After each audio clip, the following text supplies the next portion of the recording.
தந்தை மைந்தன் தூயாவியருக்கே மாட்சிமை உண்டாவதாக. இம்மாதத்தின் கடைசி ஞாயிற்றுக்கிழமை காலவேளையில் இக்காணொலி காட்சியாக இத்தொழுகையிலே இணைந்து ஆண்டவரை தொழுதிட கிருபை செய்த ஆண்டவரை போற்றுவோமாக. ஆண்டவர் உங்கள் அனைவரையும் ஆசீர்வதிப்பாராக. ஆமேன். ஜெபம் செய்வோம். அன்பும் இரக்கம் நிறைந்த எங்கள் நல்ல ஆண்டவரே, மகிழ்ச்சி ஆசீர்வாதம் நிறைந்த இந்த காலை பொழுதற்காக நன்றி நிறைந்த உள்ளத்தோடு உம்மை வாழ்த்தி போற்றி வணங்குகின்றோம். இந்த மாதம் முழுவதும் அற்புதமாக எங்களை பாதுகாத்து பராமரித்து இந்த மாதத்தினுடைய கடைசி ஞாயிற்றுக்கிழமை வரையிலும் அழைத்து வந்த ஆண்டவரை போற்றுகின்றோம். ஆண்டவரே, எங்களுடைய ஆத்மீக வாழ்வை புதுப்பித்துக் கொள்ள இந்த ஆராதனையில் நாங்கள் பங்கேற்கின்றோம். ஆண்டவர் எங்களோடு இருந்து எங்களை புதுப்பித்து புத்தாக்கம் செய்து உம்முடைய தூய பிரசன்னத்துக்குள் வழி நடத்த வேண்டும் என்று வேண்டுகிறோம். உம்முடைய நாம புகழ்ச்சிக்காக அனைத்தும் சமூகத்தில் ஏற்புக்குரியதாய் அமைந்தேறட்டும். கிறிஸ்துவின் திருப்பேரில் வேண்டுகிறோம் பிதாவே. ஆமென். இத்தொழுகையில் கடவுளின் நாம மகிமைக்காக கீர்த்தனை 278 பாடலை பாடுவோம். கீர்த்தனை 278. அற்புதம் பாவி நான் மீட்கப்பட்டேன் என்று துவங்குகின்ற 278வது கீதத்தை பாடுவோம்.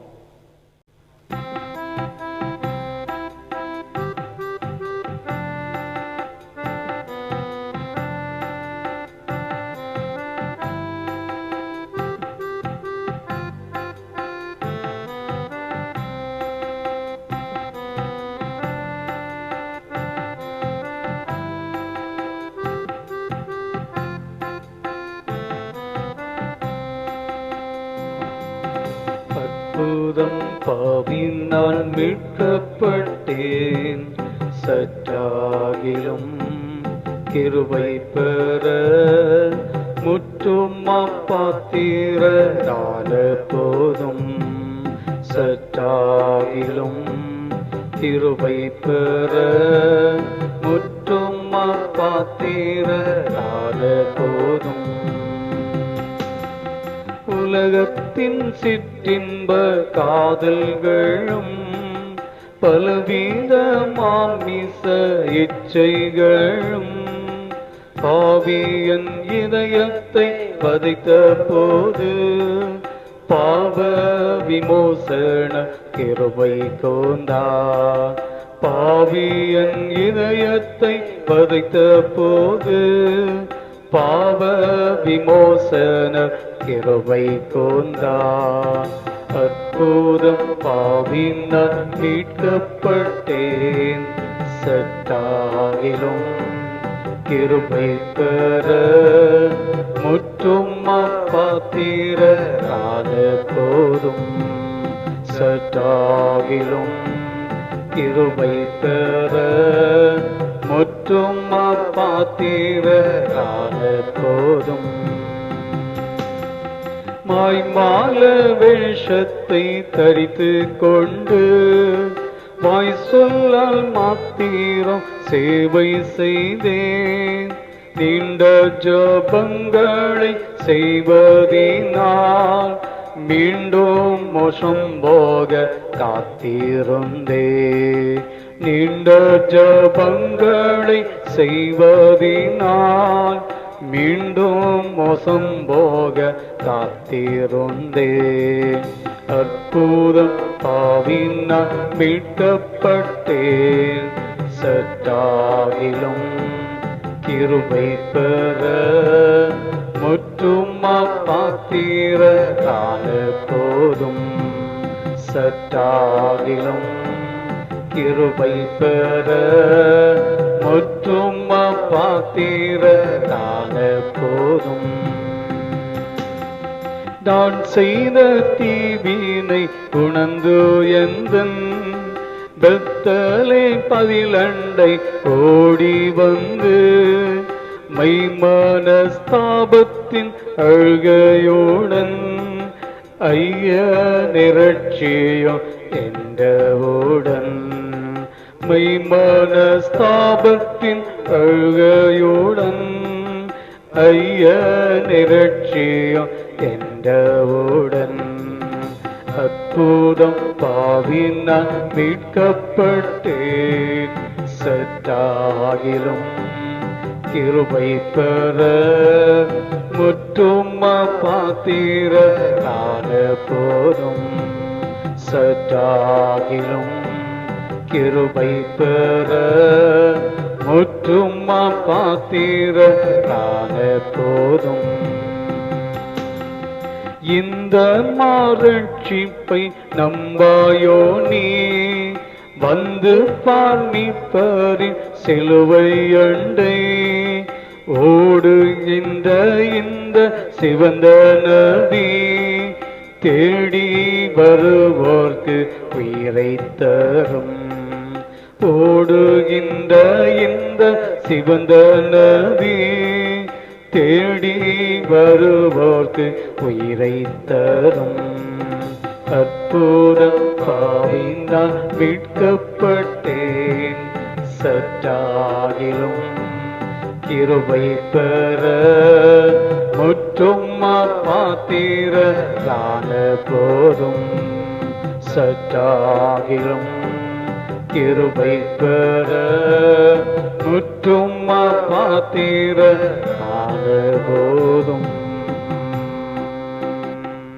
வாசிக்கும்படியாக தெரிந்து கொண்ட திருமறை பாடம் அப்போஸ்தலர் நடபடிகள் 12ஆம் அதிகாரம் 1ஆம் வசனத்திலிருந்து 12ஆம் வசனம் முடிய வாசிக்க கேளுங்கள்.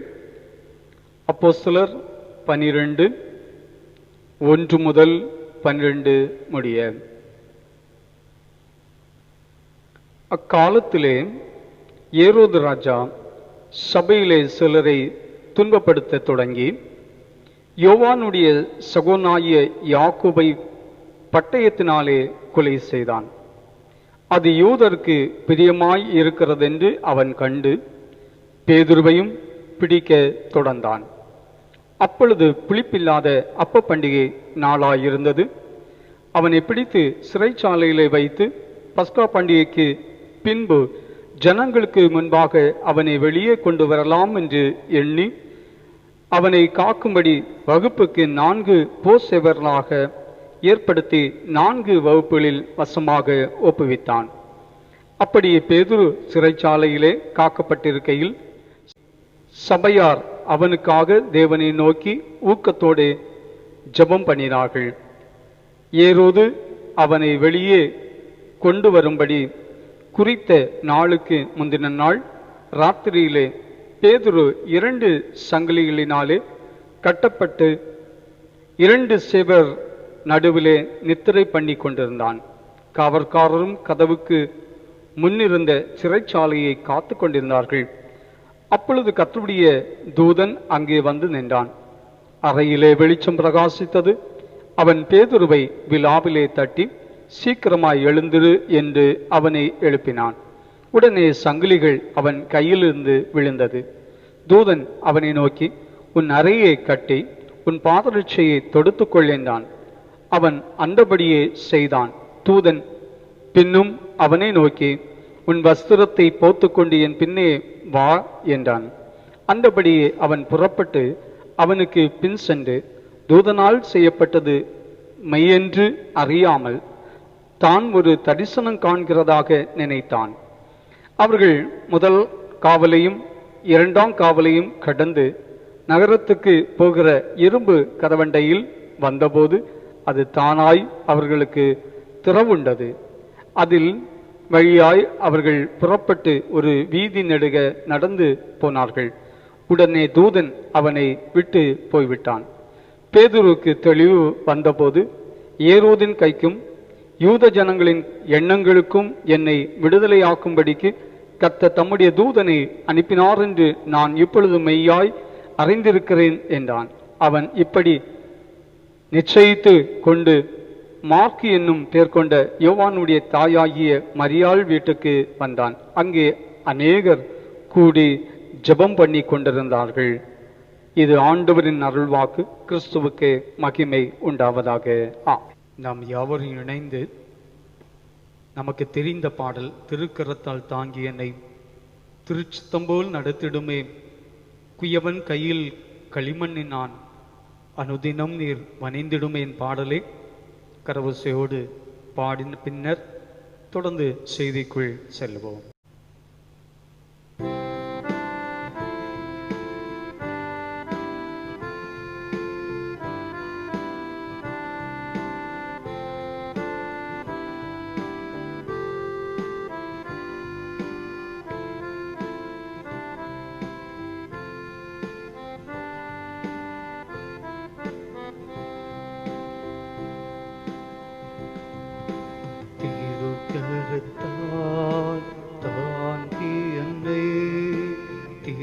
சித்தம்போ நடத்திடுமே, குயவன்கையில் களிமண்ணா அனுதினம் நீ வனைந்திடுமே, குயவன்கையில் களிமண்ணா அனுதினம் நீ வனைந்திடுமே. வசனம் தியானிக்கையில் இதயமரில் ஆறுதலே, காதிரோழில் நடக்கையிலே தீபமாக வழி நடத்தும், காரிரோழில் நடக்கையிலே தீபமாக வழி நடத்தும். ஆழ்கடலில் அலைகளில் நான் அசையும் போது, என் படகில் ஆத்ம நண்பன் இயேசுவுண்டு சேர்ந்திடுவே, அவசமுகம் ஆத்ம நண்பன் இயேசுவுண்டு சேர்ந்திடுவே, அவசமுகம். அவன் தமக்காய் ஜீவன் தந்து அழித்தனரே, இந்த மீட்பு கண்களில் நான் காண்கிறேனே, இன்பக்கானான் தேசமதே, கண்களில் நான் காண்கிறேனே, இன்பக்கானான் தேசமதே.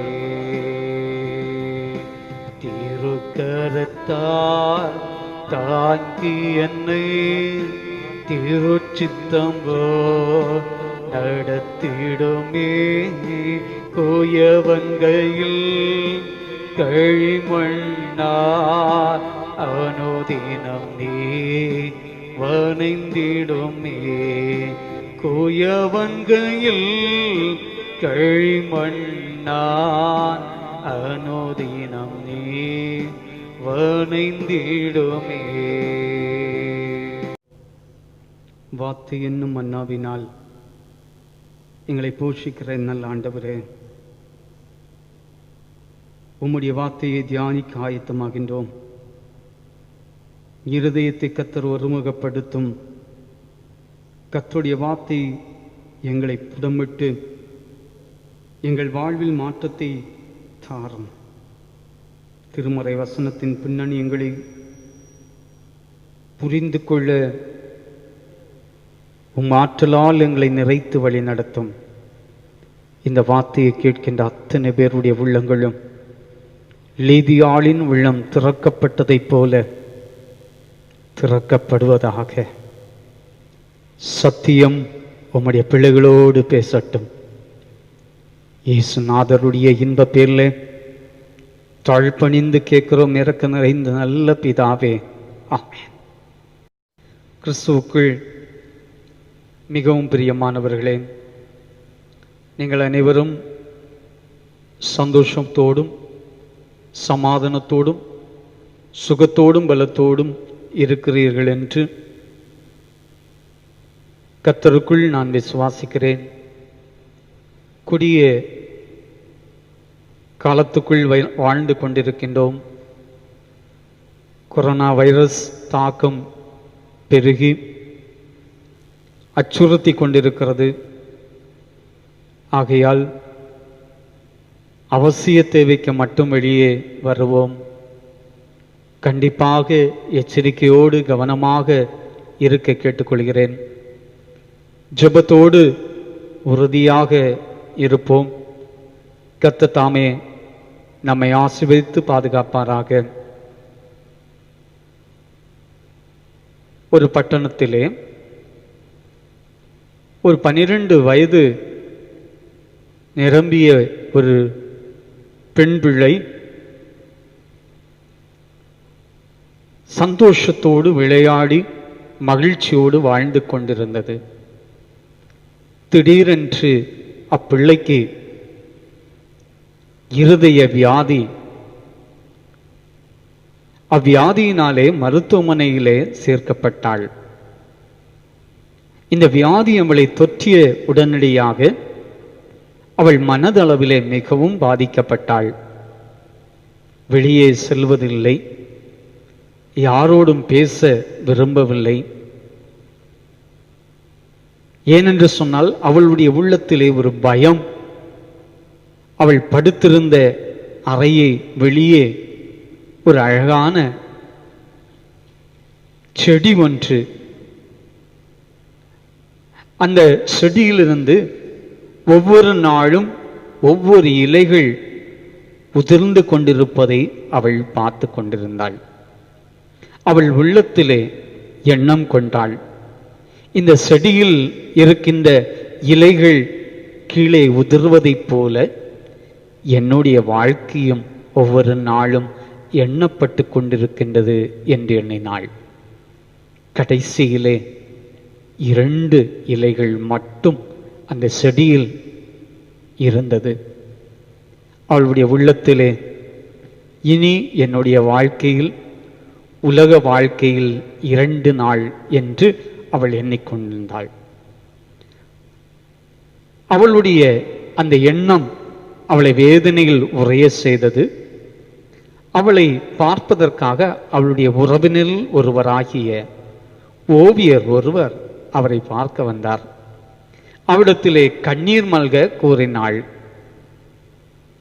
இந்த செடிகளை பாருங்கள், நான் ஒவ்வொரு நாளும் இந்த செடியை பார்த்து கொண்டிருப்பேன். அதனுடைய இலைகள் ஒன்றன் பின் ஒன்றாக விழுந்து கொண்டே இருக்கிறது. இனி இருப்பதோ 2 இலைகள் மட்டுமே. அந்த 2 இலைகளும் விழுந்து போகிற நாள் என்னுடைய உயிரும் என்னுடைய உடலை விட்டு பிரிகின்ற நாள் என்று சொல்லி ஓவியரை பார்த்து சொன்னாள். இந்த ஓவியர் அமைதியாக மருத்துவமனை விட்டு இல்லத்தில் சென்றார். இல்லத்தில் சென்று தத்ரூபமாக அழகான அவருடைய கைவண்ணத்தினுடைய படைப்பாக ஒரு செடியும் அதில் 2 இலைகளும் அதன் அருகிலே 3வது ஒரு இலை முளைப்பதை போல ஓவியம் வரைந்து அவள் தினமும் பார்க்கின்ற அந்த செடியின் முன்பாக காலையிலே அவள் எழுந்தவுடன் பார்க்கிற வண்ணமாக அந்த படத்தை வைத்து விட்டார். அந்த செடியை கவனித்தாள். இலை உதிரவில்லை, ஒரு இலை முளைத்து அதனுடைய தளிர் வருவதை அவள் பார்த்தாள். அவளுடைய உள்ளத்தில் ஒரு புது நம்பிக்கை பிறந்தது. உயிர் பெற்று வியாதியிலிருந்து விடுதலை பெற்றாள். இதை போலதான் நாம் வாழ்விலே நம்பிக்கை இழந்து வாழ்ந்து கொண்டிருக்கின்றோம்.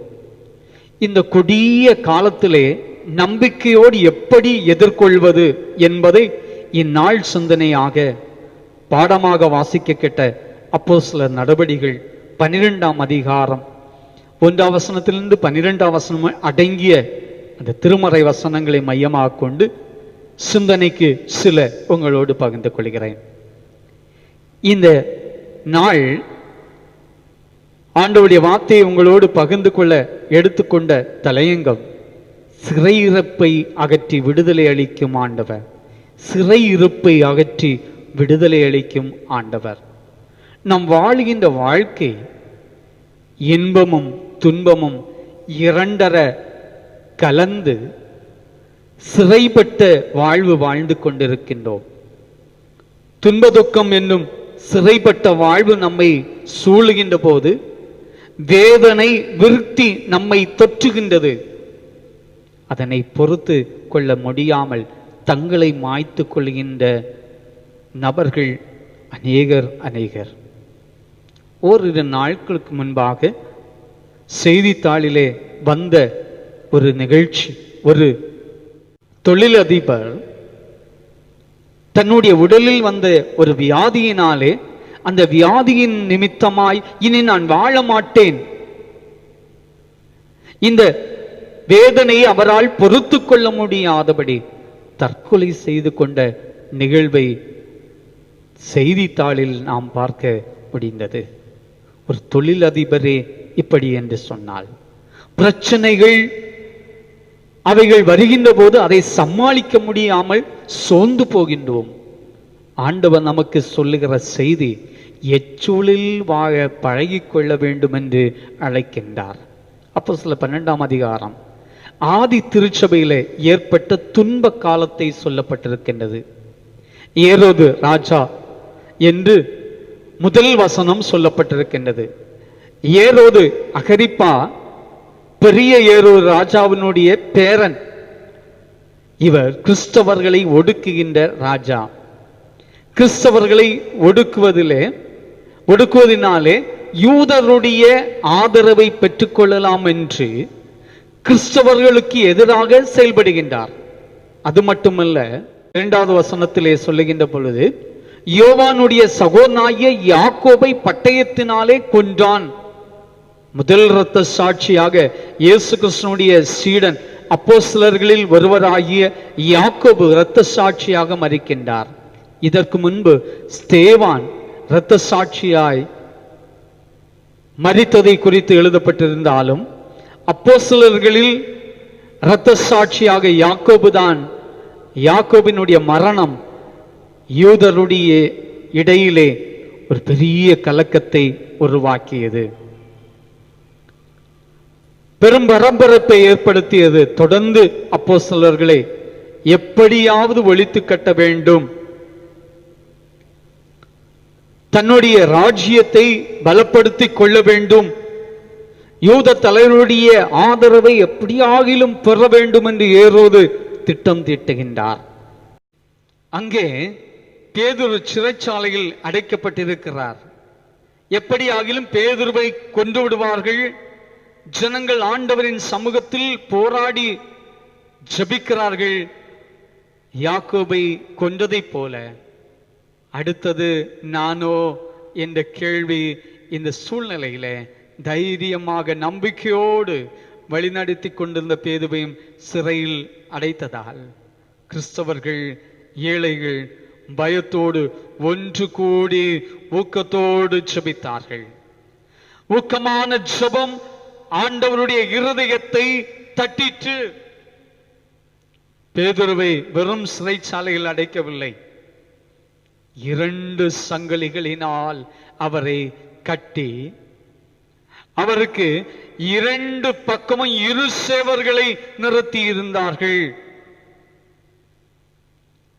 4 படை, 4 வகுப்பு, 4 அடுக்கு காவல் நிறுத்தப்பட்டது.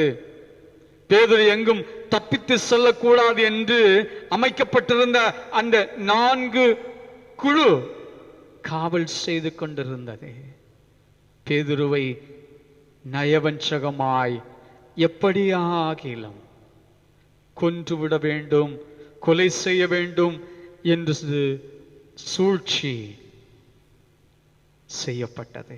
இந்த சூழலிலே பேதுரு சிறைச்சாலையிலே தூங்கிக் கொண்டிருக்கிறார். சிறைச்சாலையில நன்றாக தூங்கிக் கொண்டிருக்கிறார். ஜனங்கள் அவருக்கு ஊக்கத்தோடு ஜெபித்துக் கொண்டிருக்கின்றார்கள். கிரேக்க வசனம் வாசித்தால் ஜனங்கள் தங்களுடைய எவ்வளவு அதிகமாக ஜெபித்தார்களோ, எவ்வளவு அதிகமாக ஜெபிக்க முடியுமோ அவ்வளவு ஊக்கத்தோடு ஜெபித்துக் கொண்டிருந்தார்கள் என்று மொழிபெயர்க்கப்பட்டிருக்கிறது. இந்த ஜெபம் இயேசுநாதர் அன்றைக்கு கெத்செமனே தோட்டத்திலே போராடி வியாகுலத்தோடு அழுது புலம்பி போராடி ஜெபித்துக் கொண்டிருப்பதற்கு இணையாக சொல்லப்பட்டிருக்கிறது. எப்படியாகிலும் விசாரணை அடுத்த நாள் என்று விட வேண்டும் என்று ராஜா திட்டம் தீட்டுகிறார். ஜனங்கள் ஆண்டவரிடத்திலே போராடுகிறார்கள். சங்கிலிகள் பேதுருவை கட்டி வைத்திருந்தாலும், சேவர்கள் பாதுகாத்திருந்தாலும், சபையார் ஒரே விசுவாசத்தோடு இருந்தது. சங்கிலியும் சிறையும் சேவர்களையும் வீழ்த்த எங்க ஆண்டவரால் கூடும் என்கிற விசுவாசம். கிறிஸ்துவிலே பிரியமானவர்களே, நம்முடைய வாழ்க்கையிலும் இதை போன்ற சூழ்நிலையில் கட்டி வைத்திருக்கலாம். அது பாவ சிறையாக இருக்கலாம், விரக்தியாக இருக்கலாம், தோல்வி, வியாதி, வறுமை, எப்படிப்பட்ட சங்கிலியாக இருந்தாலும் அவைகளை உடைத்தெறியும் வல்லமை ஆண்டவருக்கு உண்டு என்பதை அவ்வல்லமையை பெற்றுக்கொள்ள ஊக்கமாக ஜெபம் தேவை என்பதை கற்றுத்தருகிறது. ஜனங்கள் ஊக்கமாக ஜெபித்த போது கர்த்தர் தேவதூதனை அனுப்பி பேதுருவை விலாவிலே தட்டி எழுப்புகிறார். காவற்காரர்கள் தூங்கிக் கொண்டு இருக்கிறார்கள். பேதுரு எழுந்த போது அவனை கட்டி வைத்திருந்த சங்கிலிகள் எல்லாம் அறுந்து விழுந்தன. முதல் காவல், இரண்டாவது காவல் தாண்டி பட்டணத்துக்கு அருகாமையிலே வருகின்ற போது அவர்களுக்கு முன்பாக அடைக்கப்பட்டிருந்த இரும்பு வாசல் தானாய் திறந்தது.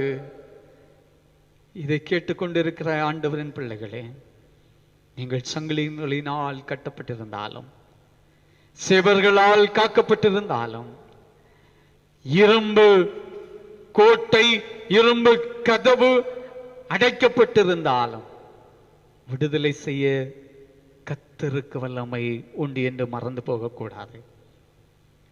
இந்த வல்லமையை உணர்ந்து கொள்ள வேண்டுமென்றால் தைரியத்தோடு ஊக்கத்தோடு இடைவிடாமல் ஜெபிக்க வேண்டும்.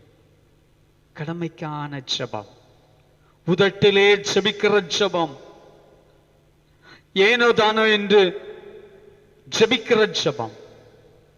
திருமறை வசனம் அழகாய் சொல்லுகிறது, ஊக்கமான ஜெபம் விடுதலையை தரும்.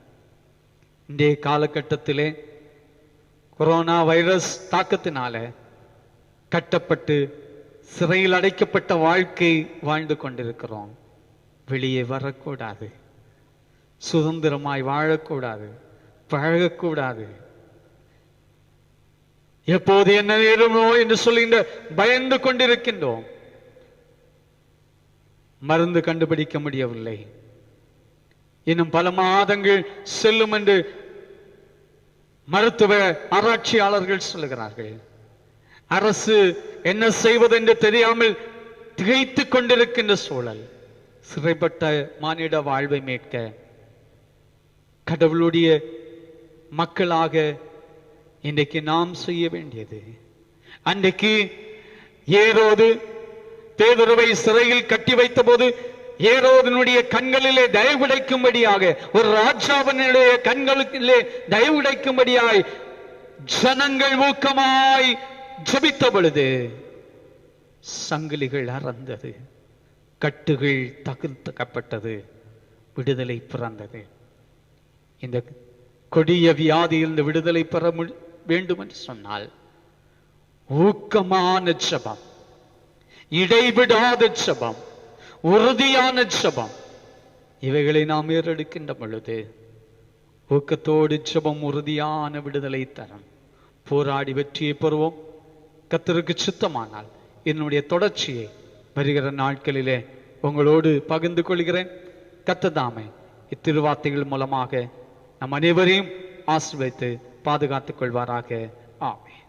ஆண்டவருடைய வார்த்தை கேட்ட நாம் நம்முடைய விசுவாசத்தை அப்போஸ்தல விசுவாசத்தோடு அறிக்கை செய்வோம். வானத்தையும் பூமியும் படைத்த சர்வ வல்லமையுள்ள பிதாவாகிய தேவனை விசுவாசிக்கிறேன். அவருடைய ஒரே குமாரனாகிய நம்முடைய நாதர் இயேசு கிறிஸ்துவை விசுவாசிக்கிறேன். அவர் பரிசுத்த ஆவியினாலே கன்னிமரியாளிடத்தில் உற்பவித்து பிறந்து பொந்தி பிலாத்தின் காலத்தில் பாடுபட்டு சிலுவையில் அறையுண்டு மரித்து அடக்கம் பண்ணப்பட்டு பாதாளத்தில் இறங்கினார்.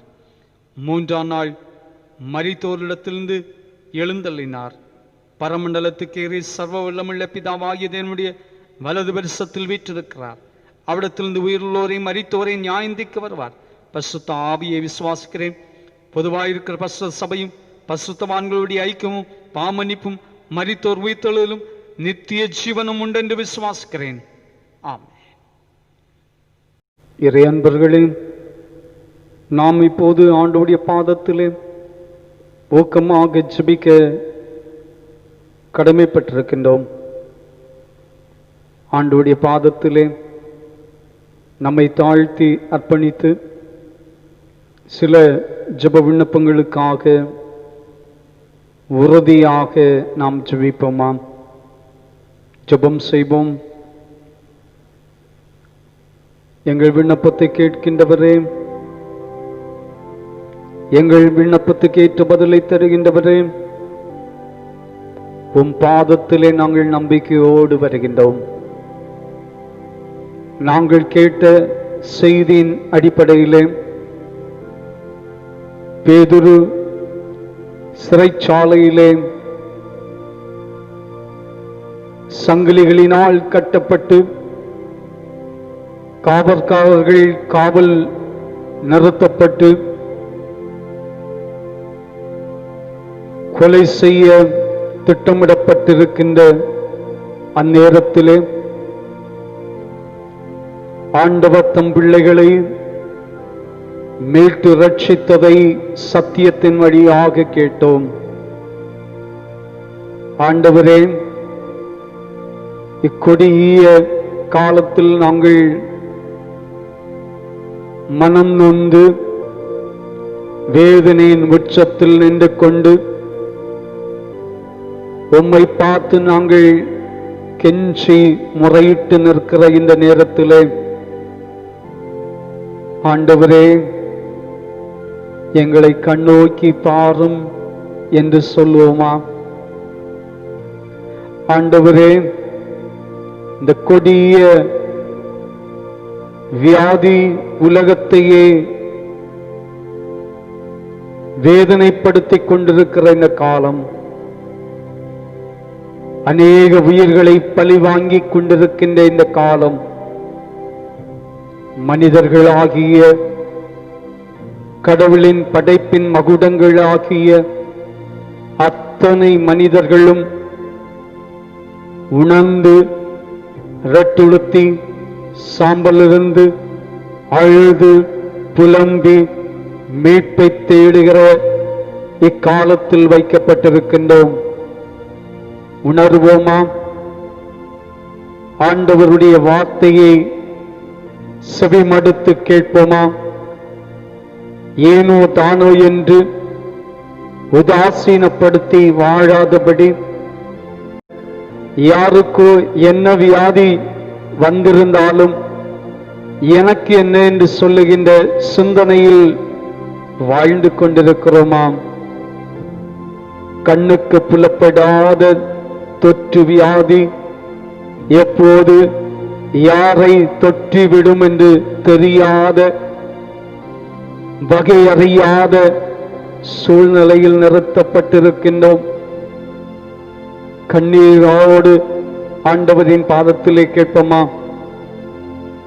கண்ணீரோடு ஆண்டவரின் பாதத்திலே கடந்து வருவோமா?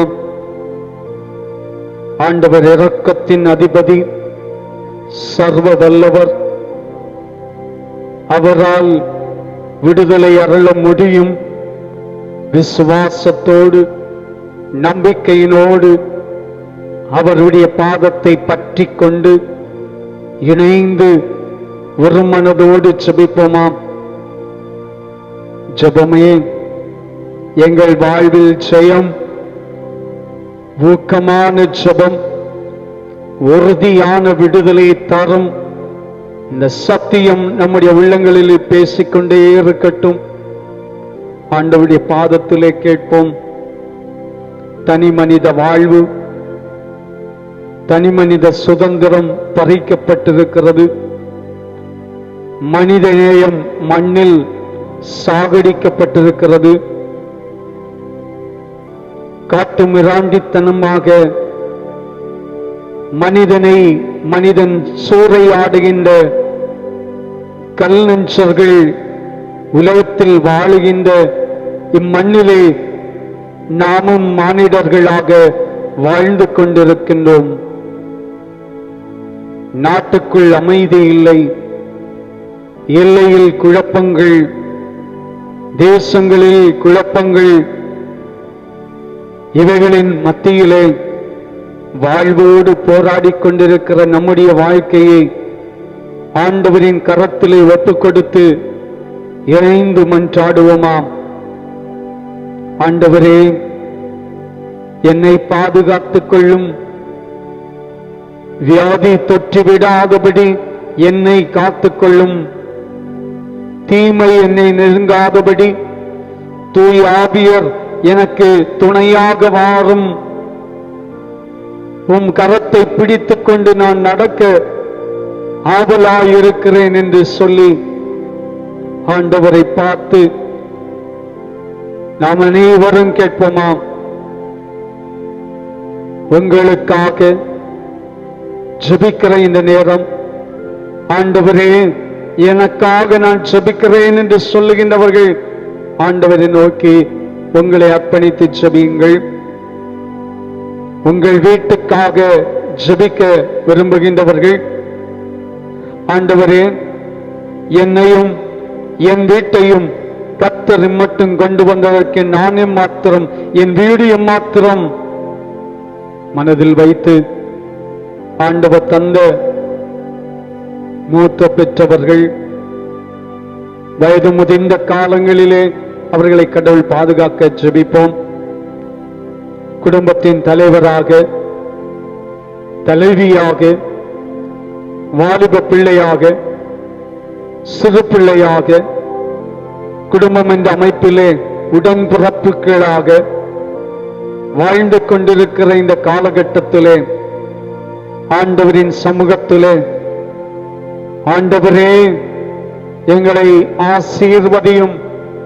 எங்களை தீமைக்கு விலக்கி அரணாக, கோட்டையாக, பாதுகாவலராக என் தகப்பனே நீர் இரும் என்று சொல்லி ஆண்டவருடைய பாதத்திலே கேட்பீர்களா?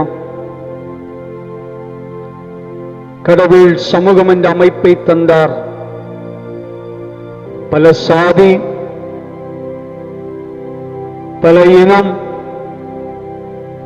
பல சமயம் இவைகளை கடந்து சகோதரத்துவத்தோடு மனித நேயத்தோடு வாழ சமூகம் என்ற அமைப்பை கடவுள் தந்தார். நாம் வாழுகின்ற இந்த சமூகத்தை, நம்மை சுற்றிலும் வாழ்வோரை ஆண்டவருடைய கரத்திலே ஒப்புக் கொடுத்து, ஆண்டவரே என்னை பாதுகாக்கிறவனமாய், என் வீட்டை பாதுகாக்கிறவனமாய், நான் வாழுகின்ற என் சமூகத்தை, என்னை சுற்றிலும் வாழ்பவர்களை பாதுகாத்துக் கொள்ளும் என்று சொல்லி கேட்பது நம்மேல் விழுந்த கடமை. ஆண்டவர் நம்மிடத்தில் அதைதான் எதிர்பார்க்கிறார். ஜெபிப்போமா? நம்முடைய மாவட்டத்திற்காக, நம்முடைய தமிழகத்திற்காக, இந்திய தேசத்திற்காக, உலக நாடுகளுக்காக ஜெபிக்க கடமைப்பட்டிருக்கிறோம். சிறப்பாக இந்த கோவிட்-19 கொடிய வியாதி நாளுக்கு நாள் பெருகிக் கொண்டே வருகிறது. நாளுக்கு நாள் அதிகரித்துக் கொண்டே வருகிறது. ஆண்டவரே, எங்கள் குமரி மாவட்டத்திலே 329க்கு அதிகமானவர்கள் நாளுக்கு நாள் எண்ணிக்கை அதிகரித்துக் கொண்டே இருக்கிறது.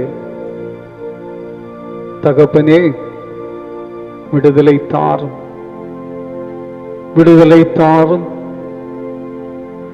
அதற்காக போராடுகின்ற மருத்துவர்கள், செவிலியர்கள், போராளிகள் அத்தனை பேரையும் பொறுப்படுத்திக் கொள்ளும் என்று சொல்லுமா. 70,977 பேர் தமிழ்நாட்டில் இந்த வியாதியினால் பாதிக்கப்பட்டிருக்கிறார்கள் என்று சொல்லுகின்ற பொழுது வேதனையாயிருக்கிறது ஐயா. சென்னை வாழ் மக்களை நினைத்து பார்க்கிறோம். மதுரை வாழ் மக்களை நினைந்து பார்க்கிறோம். ஏனைய மாவட்டங்களை நினைந்து பார்க்கிறோம். கடவுள் இரக்கம் செய்யும். ஆண்டவரின் இரக்கம் வழிபட வேண்டுமாம். இந்தியாவிலே 4,73,105 பேர் பாதிக்கப்பட்டிருக்கிறார்கள். ஆண்டவரே, ஒவ்வொரு மாநிலங்களையும் ஆண்டவருடைய கரத்திலே தருகின்றோம். ஒவ்வொரு மாநிலங்களிலும் தேவனுடைய வல்லமை வெளிப்படட்டும். ஆண்டவரே, நீர் பாதுகாவலை தார். உலக நாடுகளிலே 95,81,482 பேர் மொத்த பாதிப்புக்குள் இருக்கின்றார்கள்.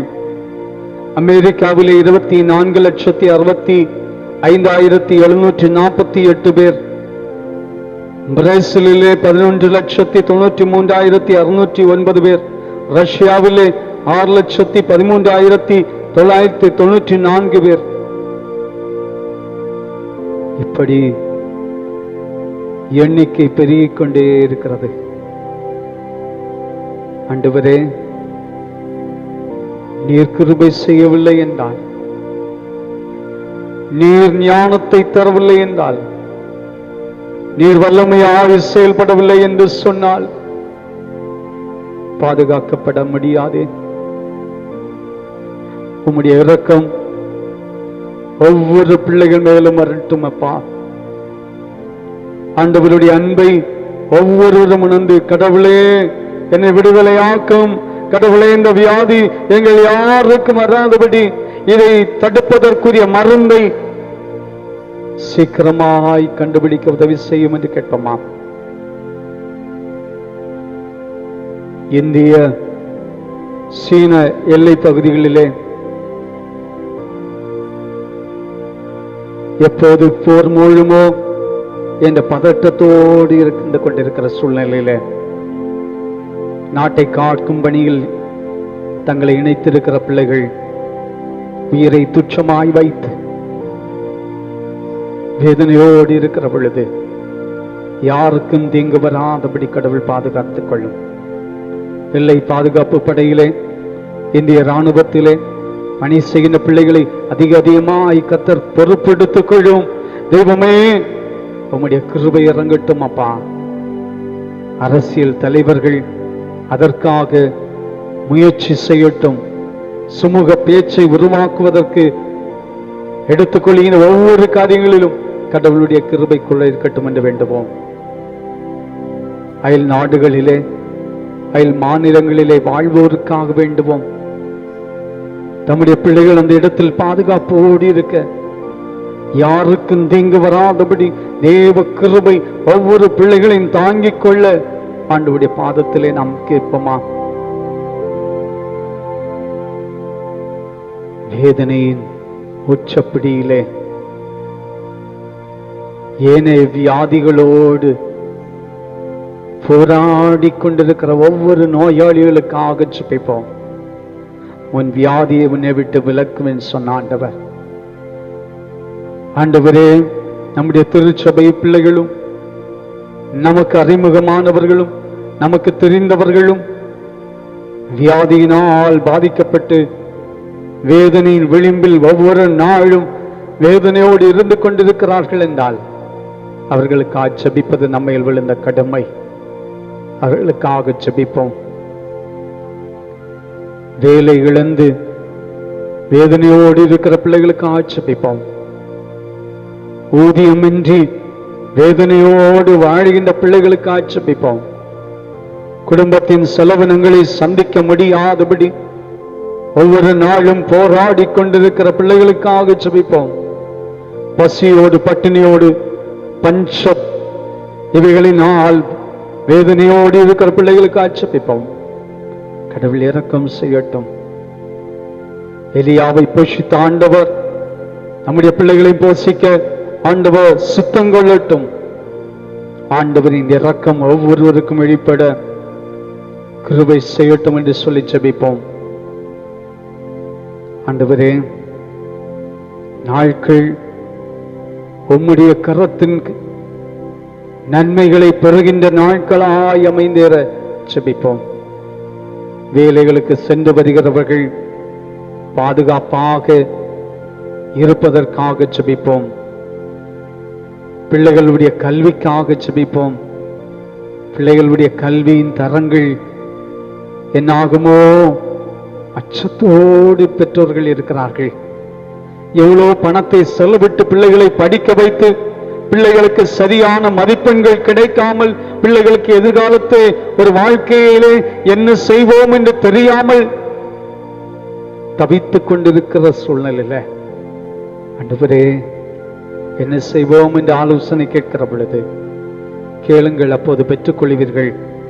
தேடுங்கள், அப்போது கண்டடைவீர்கள்.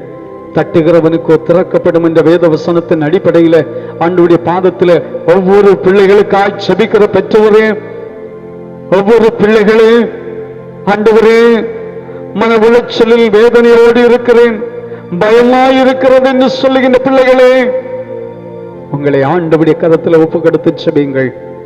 அவர் உங்களை விசாரிக்கிறவர் ஆனபடியினால் உங்கள் கவலைகளை எல்லாவற்றையும் அவருடைய பாதத்தில் வைத்துவிட ஆண்டவர் சொல்லுகிறார். அவருடைய பாதத்தில் வைப்போமா? ஆண்டவர் நல்ல மழை வளத்தை தருகின்றார், குளிர்ச்சியான கால சூழலை தருகின்றார். தொடர்ந்து தேசத்திலே கொள்ளை நோய் வராதபடி தேசம் காக்கப்பட ஆண்டவருடைய பாதத்தில் நாம் ஜெபிப்போம். நாள் திருச்சபைகளுக்காக ஜெபிப்போம். திருச்சபைகள் முடக்கப்பட்டிருக்கிறது. சத்துருவானவன் திருச்சபையை முடக்கி வைத்திருக்கிறான். வியாதியின் வழியாக மக்களை கட்டுப்படுத்தி வைத்திருக்கிறான். ஆண்டவரே, இந்த வியாதி சீக்கிரமாய் மாறி ஆலயங்கள் திறக்கப்பட மக்கள் ஆண்டவரை ஆராதிக்க ஆண்டவருடைய கிருபை வெளிப்பட ஜெபிப்போம். குடும்பங்களிலே நடக்கின்ற நிகழ்வுகளுக்காக ஜெபிப்போம். ஒவ்வொரு நிகழ்வுகளும் பாதுகாப்பாக அமைய கிருபை தாரும் என்று வேண்டுவோம். இந்த வாரத்திலே திருமண நாளை சந்திக்கிறவர்கள், பிறந்த நாளை சந்திக்கிறவர்கள் ஒவ்வொருவரையும் ஆண்டவர் பலப்படுத்துவதற்காக புதிய வாழ்வு, புதிய கிருபையை பிள்ளைகள் பெற செய்வதற்காக ஜெபிப்போம். நம்முடைய திருச்சபையினுடைய அனைத்து குடும்பங்களுக்காக ஜெபிப்போம். சபை குழுவுக்காக ஜெபிப்போம். சபையினுடைய அனைத்து மக்களும், அங்காங்கே வாழ்கின்ற மக்கள் கடவுளுடைய பாதுகாப்பை பெற்றுக்கொள்ள ஜெபிப்போம்.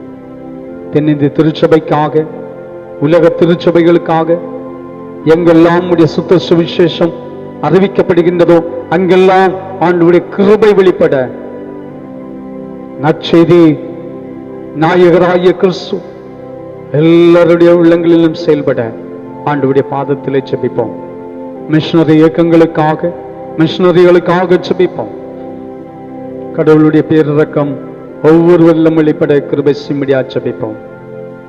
திருச்சபையினுடைய பேராயர்கள், ஆயர்கள், திருப்பணியாளர்கள், விசுவாச வீட்டார், திருச்சபையின் நிர்வாகிகள் எல்லாரையும் கடவுள் பாதுகாக்க ஆண்டவருடைய பாதத்திலே ஜெபிப்போம். புதிய மாதத்துக்குள் கால்பதிக்கு ஆயத்தமாகின்ற நாம் புதிய ஆண்டு, புதிய மாதம் புதிய கிருபையாக அமையட்டும் என்று சொல்லி ஆண்டவருடைய பாதத்திலே ஜெபத்தோடு நிற்போம். அன்பும் இரக்கம் நிறைந்த எங்கள் நல்ல ஆண்டவரே, நம்மட்டு நேரமுடைய கிருபைகளோடு இருந்து நாங்கள் சொன்ன ஒவ்வொரு விண்ணப்பங்களை நீர் கவனித்தீர், கேட்டீர் என்று சொல்லுகின்ற நம்பிக்கையோடு உம்முடைய பாதத்தில் எங்கள் ஜெபத்தை சமர்ப்பிக்கிறோம். எங்கள் இல்லங்களை ஆசீர்வதியும். உம்முடைய பாதுகாப்பில் நாங்கள் வாழ ஒவ்வொருவருடைய வீட்டையும் ஆண்டவர் முத்திரையிட்டு பாதுகாத்துக் கொள்ளும். சங்கார தூதன் ஒரு வீட்டுக்குள்ளும் கடந்து வராதபடி நிலை கால்களிலே இயேசுவின் ரத்தம் பூசி பரிசுத்தப்படுத்தி ஒவ்வொரு பிள்ளைகளையும் காத்துக்கொள்ள வேண்டும் என்று ஜெபிக்கிறோம். மீட்பராகிய ஆண்டவரின் திருக்கரத்திலே தாழ்பணிந்து வேண்டி நிற்கிறோம். இரக்கம் நிறைந்த நல்ல பிதாவே, ஆமேன். என் ஆத்துமாவே கர்த்தரை ஸ்தோத்திரி, என் முழுவதுமே அவருடைய பரிசுத்த நாமத்தை ஸ்தோத்திரி. என் ஆத்துமாவே கர்த்தரை ஸ்தோத்திரி, கர்த்தர் செய்த சகல உபகாரங்களை மறவாதே. ஆமென். உம் சித்தம் தேவா என் பாக்கியம் குயவனித்தாமே கைமண்ணாலே உம் சித்தம் போல ஆக்கும் என்ன ஒப்புவித்தேனே பூரணமாய்.